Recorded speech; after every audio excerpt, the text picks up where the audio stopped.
everybody, welcome to another summer craft. Today we're going to make little painted rocks. Now you'll see I painted this one with little daisies. You can do whatever you want. There is an entire Pinterest board on the library's Pinterest page that is full of ideas. If you are a good artist and like you can draw little detailed things, perfect. If you're not a great artist like me, I just looked for inspiration of things that I could do that were fairly easy. You'll see, even I messed up here. That's not a huge hairy deal. I can come back with a little purple paint and touch that up later. But I made a Pinterest board so you'll have lots of suggestions of things you can do that are easy and fun. And then you just take these rocks, you take them on walks and leave them in places in your neighborhood, or you put them around your own house, something to add a little bit of color. Or give them to people. These are just fun, easy, low maintenance crafts to do. Okay, you can do it as an adult, you can do it as a kid, you can do it as anybody you want.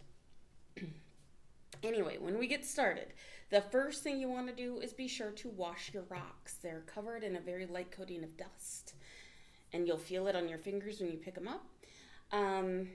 Give them a quick rinse, let them dry completely before you do. If you decide you want to do a base coat, let it dry completely. If you don't want to do a base coat, you don't have to.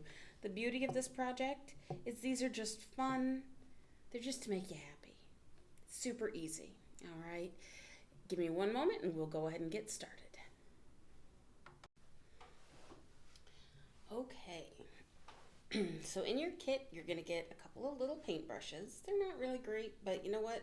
This is nice because if you need to change the shape, so if you wanted to make one super pointy, you could take your scissors and trim down bristles to make it a little pointier. You'll get 2 rocks. I know this looks like a big moonstone here. Let's see. So that's what you're going to get in your kit. Things you also might need are Q-tips. Q-tips are super nice for helping smooth things down as you work. You're going to need acrylic paint. If you have special magic paint pens, like you'll see in a lot of the videos of rock painting, you can use your paint pens. I do not have paint pens. I'm going to use regular acrylic paint. When I'm done then, if I really like it and I want to keep it forever, what I'll do is I'll seal it with multiple thin layers of sealant, usually like the spray paint sealant. That's just clear, crystal clear. You'll need paper towels, you'll need a little cup of water, all the things you need when you paint, right? And probably just be prepared to get paint on you.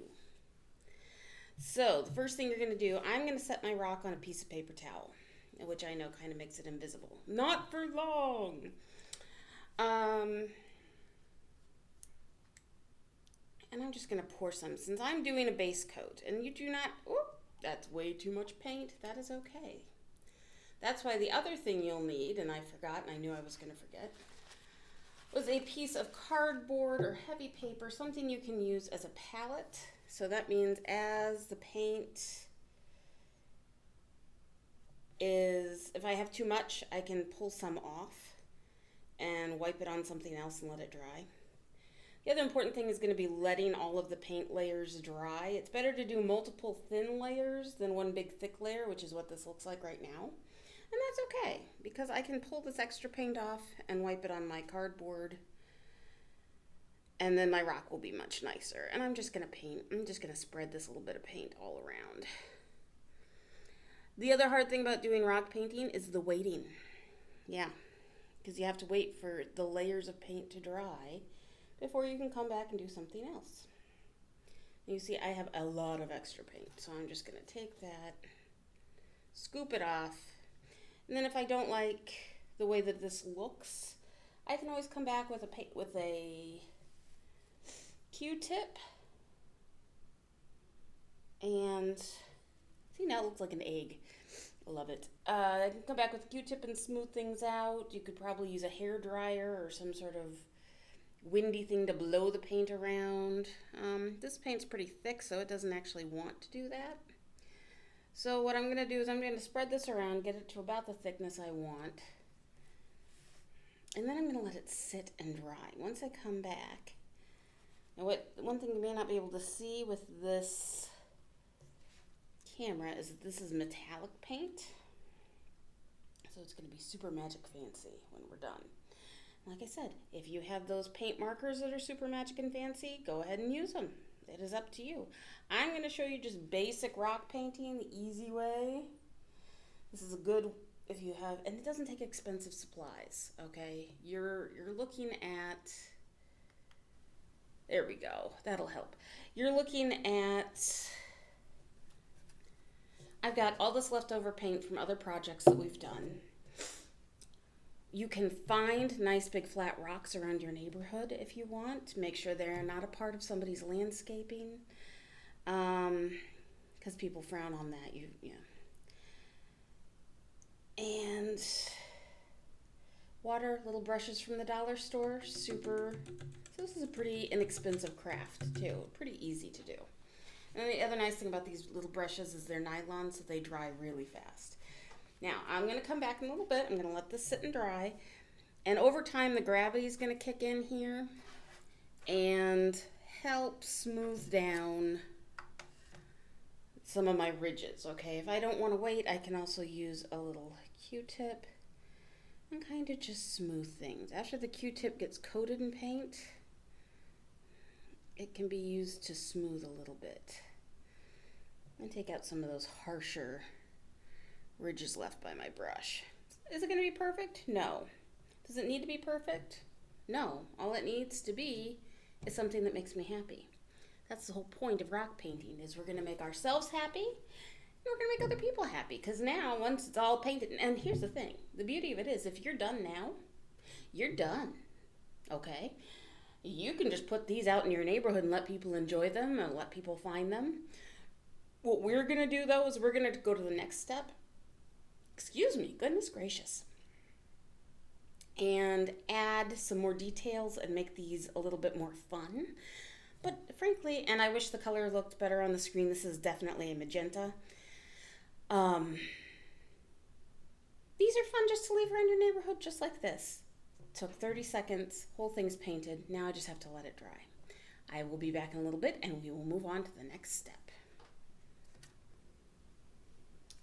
Okay. Once your rock is dry, or at least mostly dry, and you see if you want to do the back, you can. If you want to paint everything, you'll notice that it's much smoother looking than it was before.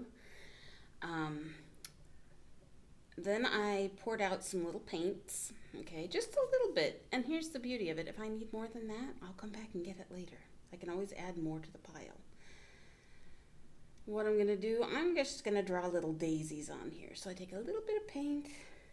And I do 1, 2, 3, 4, 5, 6 in a little circle. I could use, I'm just going to do a couple. 1. This is when you have good music going on. 2,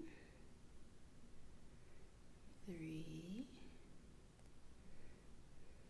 I might have to do 5 petal daisies instead of 6 petal daisies, and that's okay too.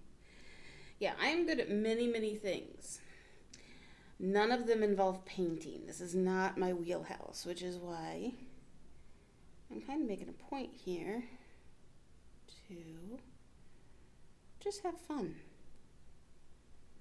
What's the worst that happens? It doesn't turn out well? Oh no, I will have to hide it somewhere in my neighborhood. Somebody will still find it, and it'll still make them happy. Look at that, that's too much. Oh, I just wiped it off with my finger. I could also come back with a Q-tip and wipe it off and just try to do better. Part of the problem here is definitely that these brushes have bigger bristles. Oops. So I'm going to do my petals all together.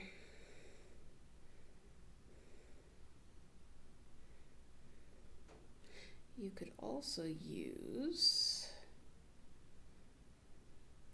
if you do your nails, the tools that you use for your nails would also work very well for this.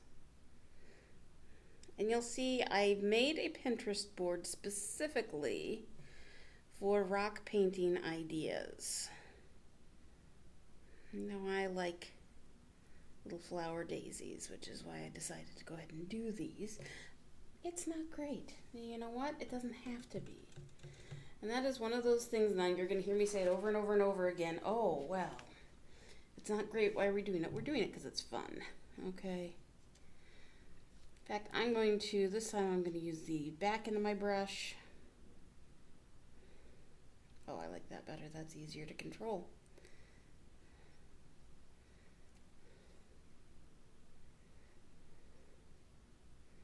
Adapt, improvise, overcome. Now these are pretty similar colors. You can use whatever colors you want, okay? Just do what makes you happy. All you're doing here is decorating. Use a little bit of this one. We'll do this guy over here.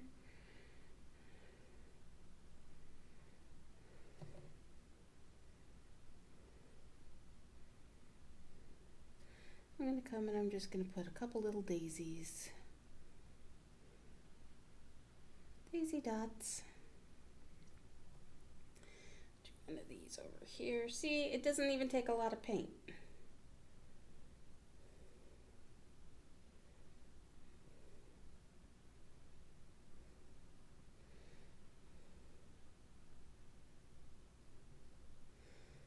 Okay, and we'll come back and I'm going to use a little bit of white. You could do all one color. Again, you can do whatever you want. This is probably the freest, easiest craft you could do, and you can do it with kids of all ages, which is even more fun. Because, like, I know some kids in Colorado who would really love to be doing some rock painting right now, and this is something that you could do easily outside on the porch. Little muss, little fuss. That's always the goal. Okay, once I have my little petals, I can come back and then with different colors, get that yellow off the bristles, because I'm going to wipe that on my face in the not too distant future. So I'm going to come back with white and I'm going to put a center in this flower. Okay. And I like doing a different color center. So obviously for the white ones, I want to use one of the yellows to make its center, and then I can use the white to put the center on my other daisies. And then I'm just going to let this dry, and the next time I'm out on a walk, I can just leave this in somebody's yard. Well, not in their yard. You don't want them to hit it with a mower. Under somebody's mailbox, you know, somewhere somebody's going to see it and get a kick out of it, and maybe they'll start doing some rock painting, and pretty soon we're going to make the world a better place. Just making little designs on rocks. Like I said, if you get to the end and you just want to do single, you know, you just want to paint it one color, just paint it one color. It's just for fun, okay? Everybody have a great week, and we will see you next week for another colorful craft. Have a good one.